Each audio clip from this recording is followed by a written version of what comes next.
Got my coffee and today's guest here with me, so we're ready to roll.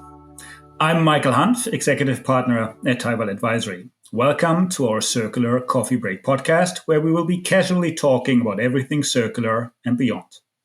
Now, we hope the podcast is interesting, insightful, and provides you new perspectives. But if you have any feedback, improvement ideas, or suggestions, let us know, either by leaving a comment on your favorite podcasting platform or by dropping us a note at info@taiva.com. Now, my guest today is at the heart of the energy transition. He started his career in defense at BAE Systems, where, among other things, he was involved in the Eurofighter program management. From there, he moved to Accenture, where he spent 16 years in strategy and transformation roles, e.g. as managing director for digital strategy and ventures. Since 2020, he's the founder and CEO of Drift Energy, which, as mentioned, is at the heart of the energy transition, and we will for sure be talking about that in today's conversation.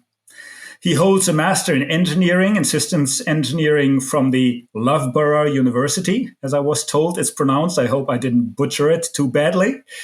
I'm really excited to talk about the green energy transition in today's episode. Thanks for joining me on the show, Ben Medland. Thank you, Michael. Wonderful to be here. And yes, I've got my coffee too. Perfect. I hope I didn't mess up the university name too badly. I tried to, at least I tried. So it was very good. It is a tough one. Loughborough University, you did nail it. Yeah, I mean, from the spelling, I would have not guessed it. But, you always learn something new. To get us started, could you maybe introduce Drift and how it is basically connected to the green energy transition and how you got started? Sure, thank you. So I guess we'll start with the energy transition link, right? Which is, I think it would probably be something that we would agree on. Most of your listeners will probably agree on, right? Which is the world needs more energy, right? But it also needs it to be greener. And it also needs it fast.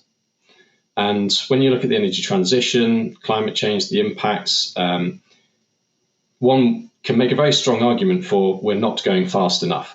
And so our logic is, well, if things are taking too long and are too slow, all renewables are good in our eyes, but if they're taking a while, they're constrained and you can't deploy them over, you can't scale them out as quickly as you need to, then the best form of logic in that would be to add another way.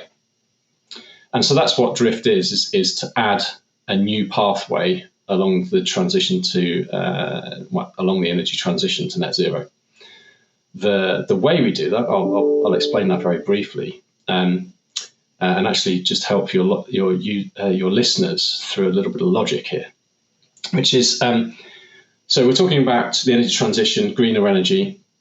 Well, where is the vast majority of the world's renewable energy? Do you want to have a guess? I would argue in the sun or the oceans. So they're big enough. So, and that's exactly it. The answer is the oceans, right? And really, what this is that if you look at an energy map of the world, you traditionally look at it through the lens of heat mapping where the energy potential is on land, right? We see a lot of classical graphs that show, lots of solar potential across, the Middle East, desert areas, etc. A lot of wind energy in Chile, etc. But actually, a lot of those graphs and images just ignore the ocean. When you actually color in the ocean, that's where the vast majority of the renewable energy is, both solar, wind, and the other forms of oceanic energy. So with that in mind, then the question becomes, well, then how do we tap into that? Because traditional renewables can't reach across the 70% of the world that we call the ocean. And by the way, that's another part of Drift, which is when you look at the inverse map of the world and look at the ocean like land, then you realize there's a lot of it. Yeah, absolutely. So how do you access it? And well, that's where Drift comes in. So we are creating Drift Energy yachts. The way you can think about this is it's a flotilla of sailboats that sail over the horizon to basically regenerate green hydrogen by splitting seawater. And then using an AI routing algorithm to keep them in Goldilocks conditions, and then deliver that energy back to any port in the world. And when you do that, you effectively, our soundbite is you end up with what we call free-range wind farms with planet-scale impact. And so that's Drift. That's our contributions to add another wave that can scale across 70% of the globe. Cool, perfect.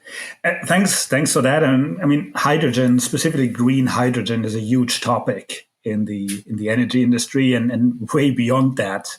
Actually, if you think about the different ways energy is being consumed or used, hydrogen is one of the big bets of the future. So being able to produce that, as you said, in a huge area like the oceans is naturally providing a great alternative to the on-land, limited on-land possibilities that we're still seeing.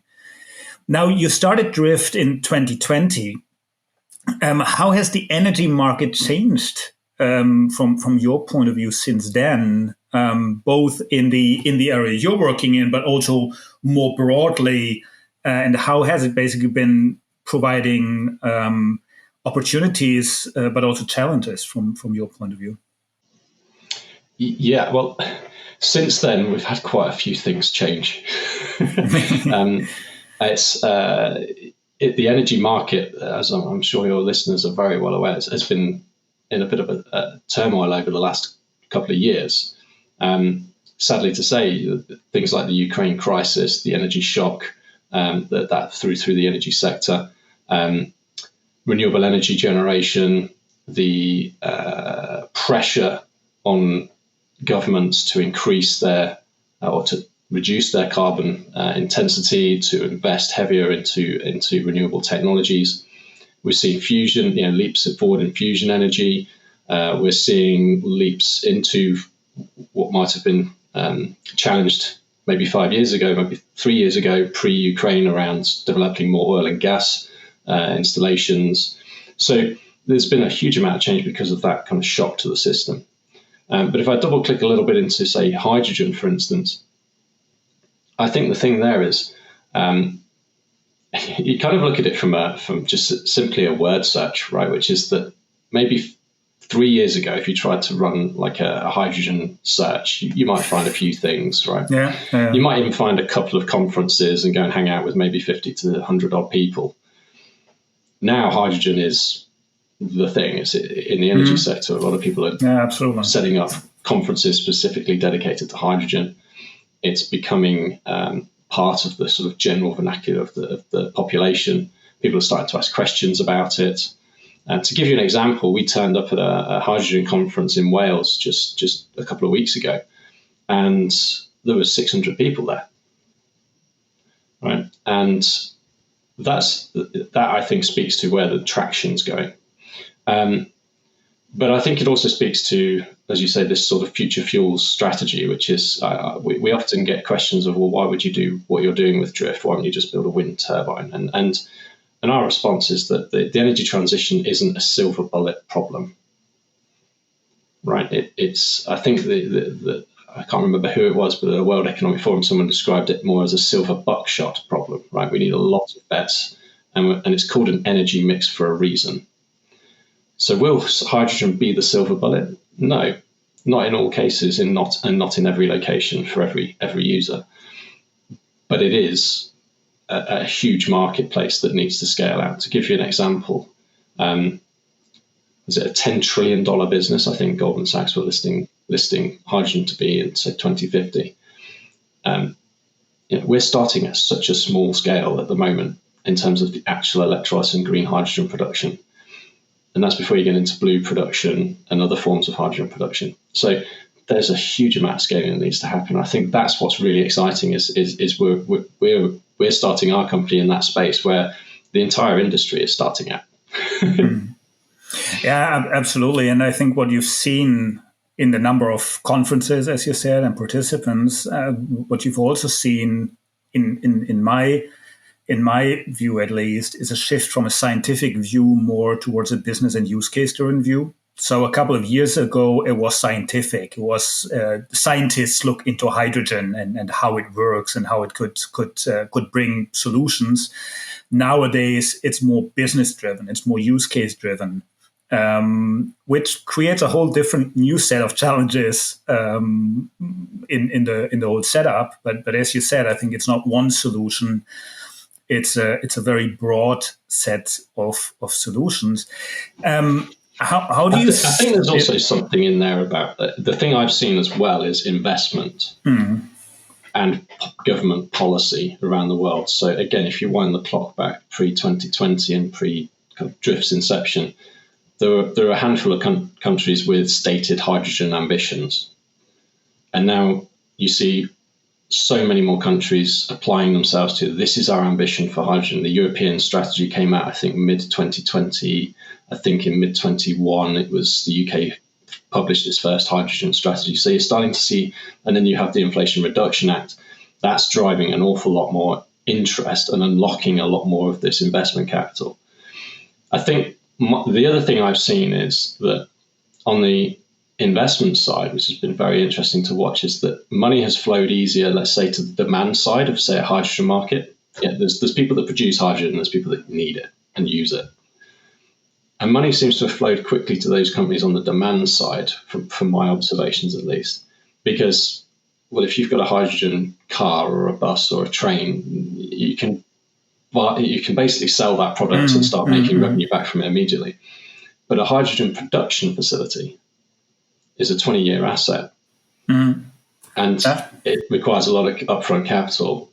Money has flowed less quickly to that side of the market. And I think we're certainly seeing in the UK market, there's such an insatiable amount of demand for hydrogen. There's no hydrogen. Yeah, absolutely. And I think we see that in a lot of areas. I mean, if you look at e-mobility as a whole, I mean, a lot of investments have been given into electric cars, electric vehicles. Not that much has been floating so far into the infrastructure, which is why we now have to play catch up and make sure the infrastructure is there for all the electric cars that are being sold. And the same is then true in this space as well. Now, in order to basically make the green energy transition happen, there's a lot of different players. You spoke now about investors, but there's the regulator, which you also touched upon. There's the consumers and all of these players. How do you see the different stakeholders playing together to basically provide the frame that companies like Drift, but also other companies, can be successful in providing one of the silver bullets that can contribute to making that transition happen? It's a fun question, that one, because when you look at what we're doing with, let's just keep it on the hydrogen transition. I'll park for the moment that there's also ammonia, like green ammonia, green methanol, e-fuels, electrification, and all the challenges that all of those will face. They all face the same challenge in the hydrogen space, which is you need a source of circular feedstock, right? In the case of green hydrogen, that's electricity, green electricity. Then you need to have an electrolysis unit to split, a production facility to create that element, that fuel. Then you need to compress it, store it, move it, and distribute it.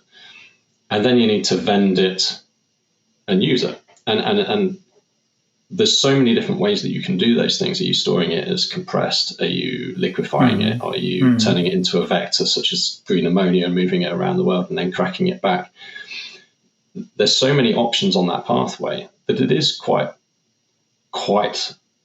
difficult to lay out exactly where this is all going to land.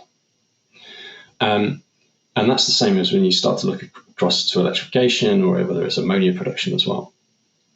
So because there's that sort of myriad of ways that this jigsaw puzzle could be put together, it becomes quite a fun challenge to think through and how to scale.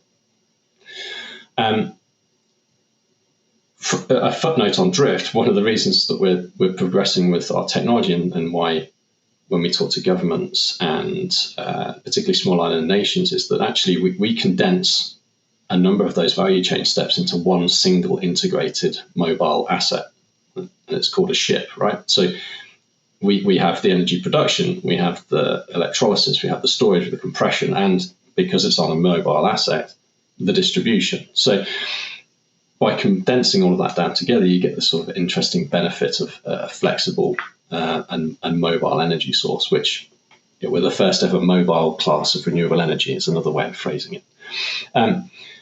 But your point about, you're asking the question of like how does all of this infrastructure play together? How can we make some lessons learned? I think if I repeat back what I'm hearing from different hydrogen companies and conferences, more investment in technology for storage, right? Storage tech in hydrogen is a big investment area. I think the other element is less around electrolysis. This is always good to improve the rates, the efficiency of electrolysis, the cost reduction, the feedstock. Like, does it have to be ultra pure water, or could it be seawater? Could it be potable water? How do we improve the efficiency of electrolysis? This is a good area of research. But then I think it just comes down to it's about if the use cases and matching up projects to use cases, because this is very much like the early days of any marketplace, whether that be Uber or Airbnb. We need to gear better demand and supply. And currently at the moment, there seems to be, like I said, quite a lot of excitement around the demand side of the marketplace, but less joining up of the supply side. And that is where I think government, policymakers and organizations and industry can focus on, is how to promote those use cases and plug things together. Interesting.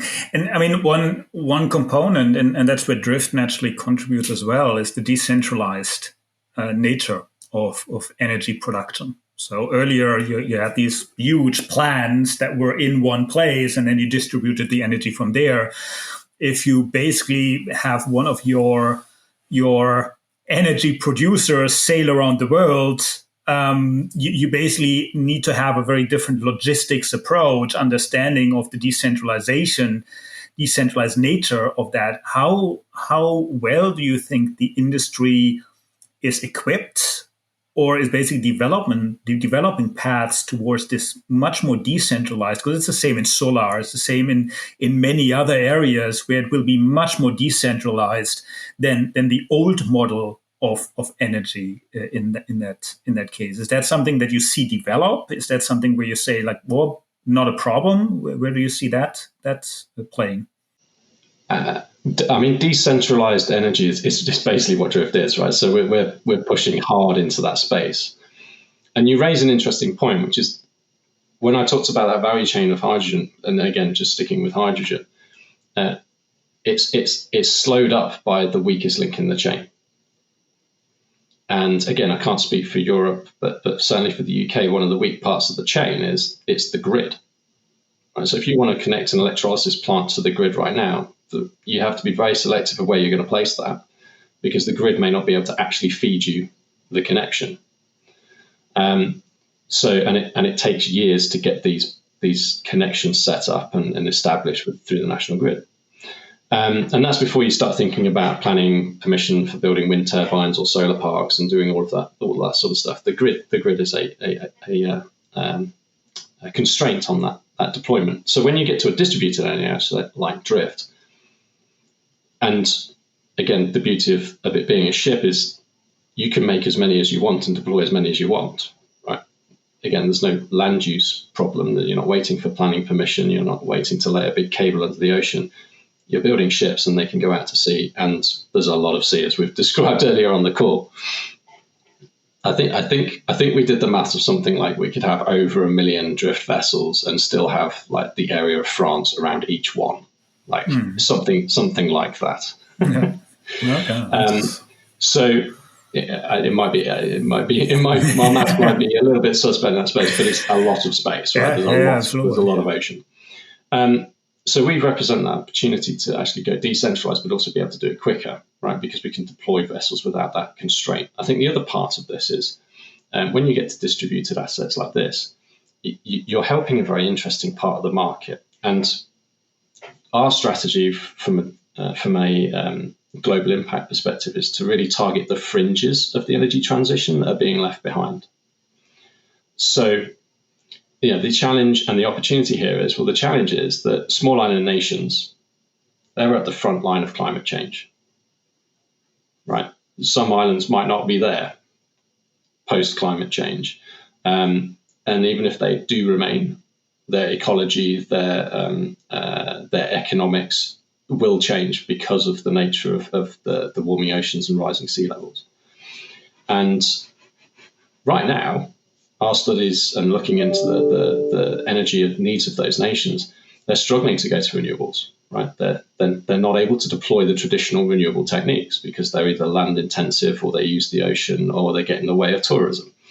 Or they're in particularly difficult geographies where getting the materials and so forth to those locations is very challenging. And they actually pay more for their energy because they're at the bottom of the energy food chain, right? They're behind all of the nations around the globe that are struggling to buy up energy post-Ukraine. So we actually think targeting, it's part of our plan is to target the small island nations with a story that says, well, if you already bring in 98% of your energy on a ship in the form of diesel oil, well, then just change the ship, right? And actually, you can go from being, with a decentralized asset like Drift, you can go from being energy dependent to being energy secure. But then one step further than that is actually you can start exporting energy. And this is where I think the small island nations have not just an opportunity for energy, but an opportunity for economic growth. Yeah, absolutely. And I think you're making a brilliant point there. I mean, the change that we're seeing in the context of climate change and all of these other things that are currently hitting us, they're leaving a lot of nations behind that either cannot afford the change or are just left out otherwise. So by giving them the possibility with Drift and other technologies to maybe even jump over some of these development steps. But what we've seen in Africa with banking is that African countries, African consumers jumped over a lot of the development steps we had, let's say, in other countries, like with bank branches and with internet and all of that. They went directly to mobile phones because that was the easiest way for them. And with that, they were able to really accelerate the development. It would be great to see something similar in that space where a player like Drift can actually enable these island nations that otherwise would be left out to really tie into that green energy transition and become a provider instead of basically a beggar for green energy from industry countries in that context. How do you see, because there's a lot of discussions currently in very many different places of the world with very high shot politicians and business people around how this transition needs to go, and also how the split between the north and the south and the different parts of the world is going. How do you see the chance, but also the challenges for Drift to address exactly what you just said, to provide these island nations with these alternatives and basically enable them to jump this development chain and become an energy provider? Well, there's a Drift challenge, which is we need to get to one. Right, as you mentioned in the intro, we are a startup, and we we have only been going a couple of years. So we're looking to get to our first, what we call minimum viable yacht, which would be a 1 megawatt electrolysis plant on basically driven by sail power. So getting to one is a big challenge. But everything we're talking about with Drift is a mosaic of proven parts, right? It all exists. And specialty ships have been designed and built and manufactured. They're rolling off the production lines as we speak for things like liquefied natural gas, oil, wind farm building, etc. So it's all doable. We need to get to one.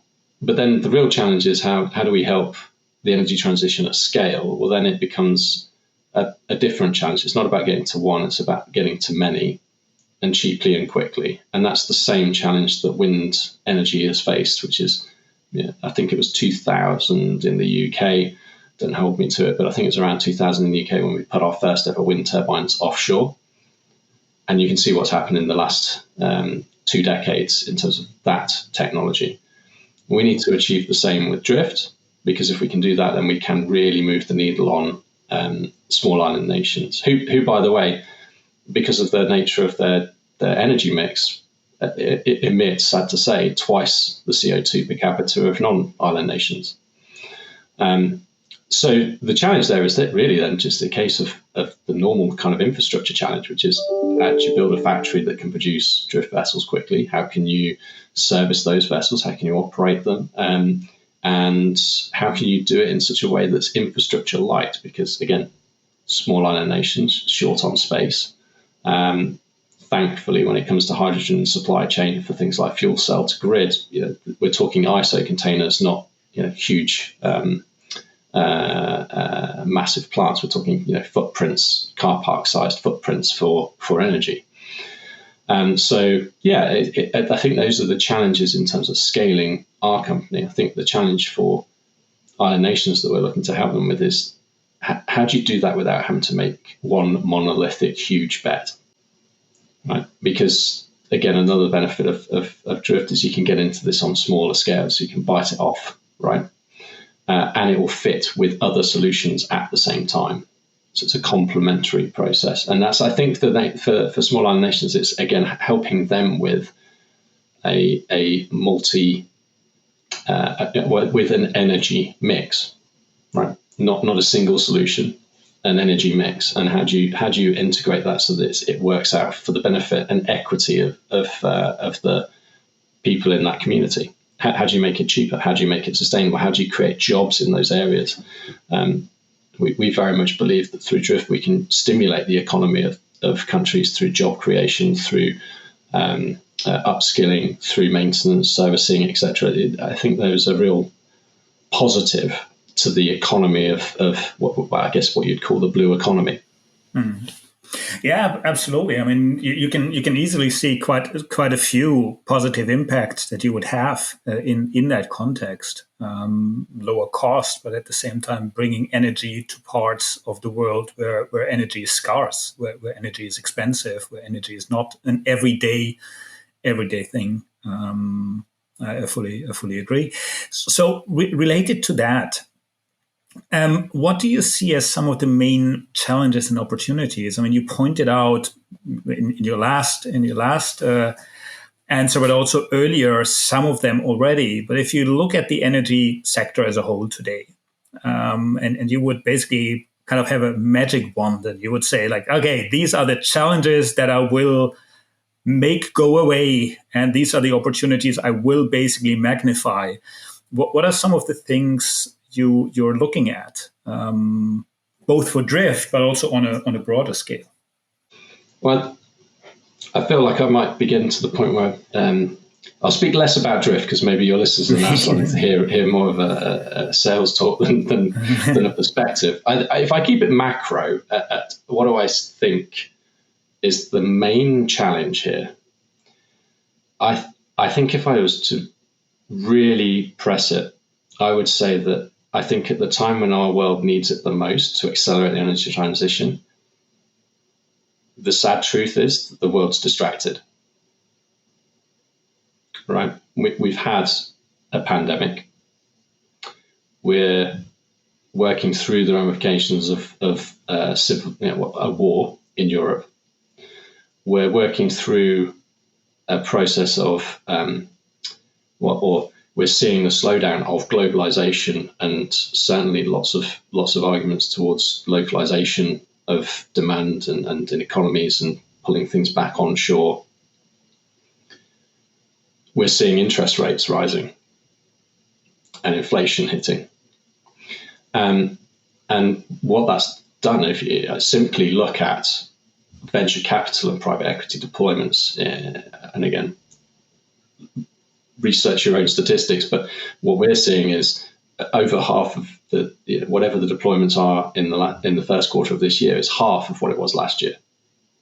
Right. Now, a lot of commentators will say that won't continue. There's dry powder, lots of it ready to deploy.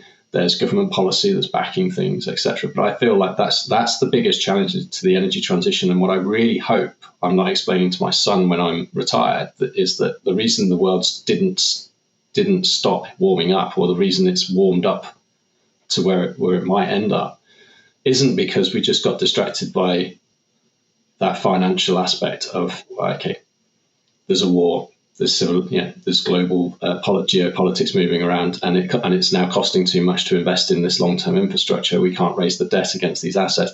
I really hope that's not the reason that the world warms up.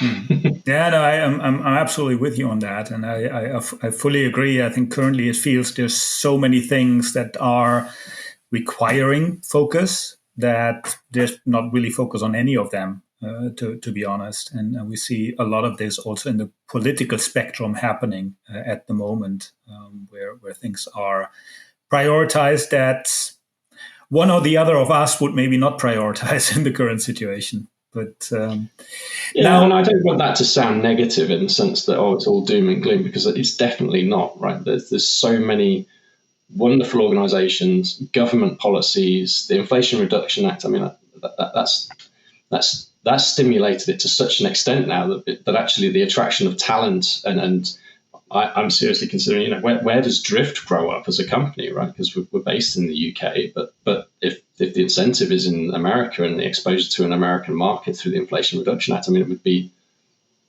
it makes you think about the geopolitics of energy and where energy companies want to locate themselves. So there's definitely lots of reasons to be positive, and that's my natural mode of operations, to be positive.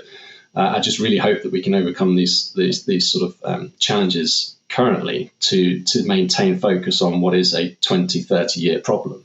No, absolutely. And we have been working in this space now for the past 6-7 years. And I think there has never been in that time as much focus, as much acceleration on the topics of climate change, CO2 emissions, biodiversity loss, and all of these topics as we have today.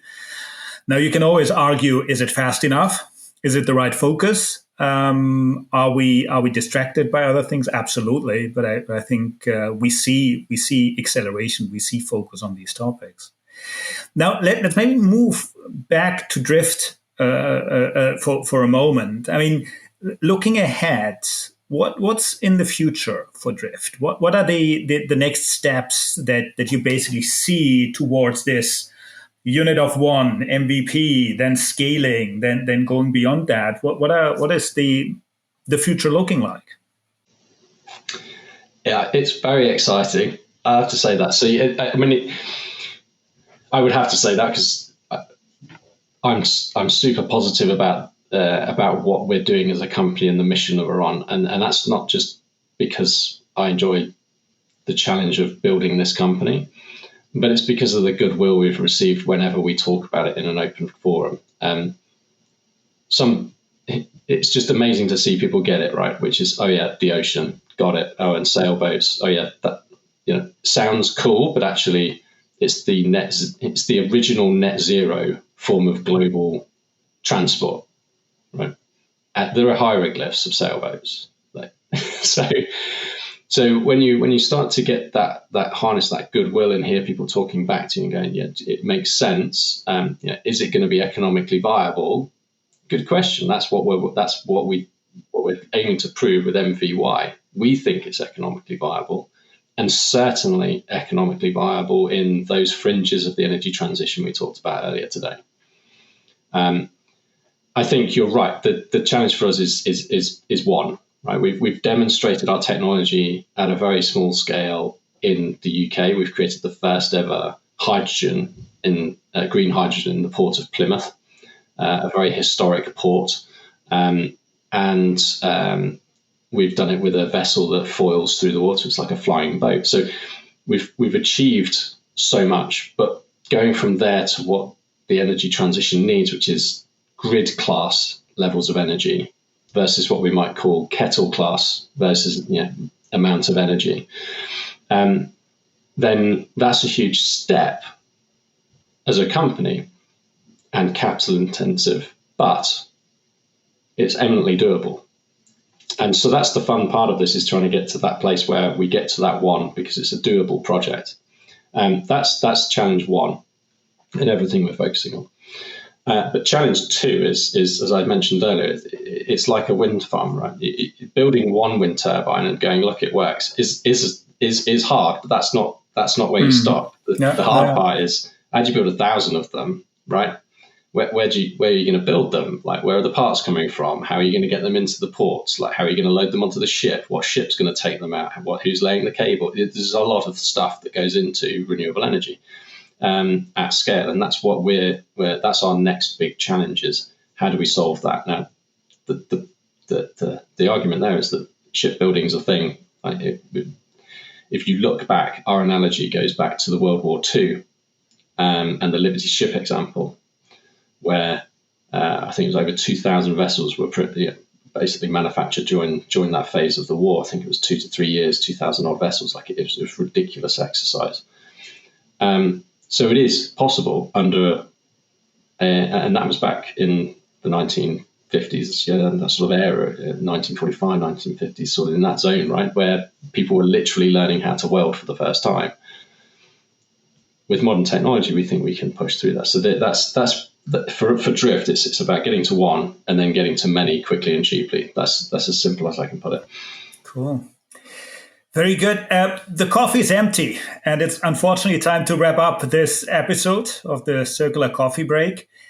Thanks a lot, Ben. Really exciting to hear how you at Drift are addressing the energy transition, how you're contributing with one of the silver bullets to the green energy transition. And best of luck in getting to one and then getting to hundreds and thousands going forward. I will for sure be following the story and see where you're going.